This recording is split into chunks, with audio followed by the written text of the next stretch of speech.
How to play memory chess. So guys ఇది వచ్చేసి memory chess guys. దీన్ని ఎలా ఆడాలో ఇవాళ చూపిస్తాను.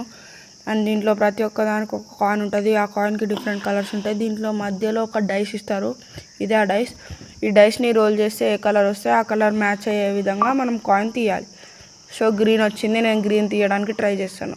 సో నాకు ఎల్లో వచ్చింది, అది మ్యాచ్ అవ్వలే కాబట్టి నెక్స్ట్ పర్సన్కి మనం డైస్ ఇవ్వాలి. సో నెక్స్ట్ పర్సన్ రోల్ చేస్తున్నాడు, అతనికి బ్లూ వచ్చింది. బ్లూ కాబట్టి అతను బ్లాక్ తీసాడు, మ్యాచ్ కాలేదు, నాకు ఇచ్చేస్తాడు డైస్. సో నేను మళ్ళీ రొటేట్ చేస్తున్నా. రెడ్ వచ్చింది గైస్, నాకు రెడ్ వచ్చింది కాబట్టి నేను రెడ్ తీయడానికి ట్రై చేశాను, కానీ వైట్ వచ్చింది. So yellow it is. అతను బ్లూ తీశాడు. ఇందులో ఏంటంటే మనం తీసిన కాయిన్స్ అలానే వేరే వాళ్ళు తీసిన కాయిన్స్ గుర్తుపెట్టుకోవడానికి ట్రై చేయాలి. సో అతనికి బ్లాక్ వచ్చింది, బ్లాక్ తీసాడు, మ్యాచ్ అయింది. సో బ్లూ వచ్చింది. సో బ్లూ మ్యాచ్ అయ్యే విధంగా తీశాడు. అండ్ అది కొన్ని వైట్ వచ్చింది. సో వైట్ తీశాడు, he's playing nice. And red వచ్చింది, రెడ్ కూడా మ్యాచ్ అయ్యేలా తీశాడు. ఈ గేమ్ లక్తో ఉంటుంది, అలానే మన మెమరీ పైన కూడా బేస్డ్ ఉంటుంది.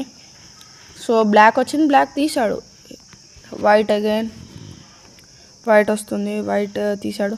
సో ఈ గేమ్ ఎలా ఆడతారంటే లాస్ట్లో ఈ కాయిన్స్ అన్నీ అయిపోయాక ఎవరి దగ్గర అయితే ఎక్కువ కాయిన్స్ ఉంటాయో వాళ్ళే విన్ అయినట్టు ఫ్రెండ్స్. Thank you guys.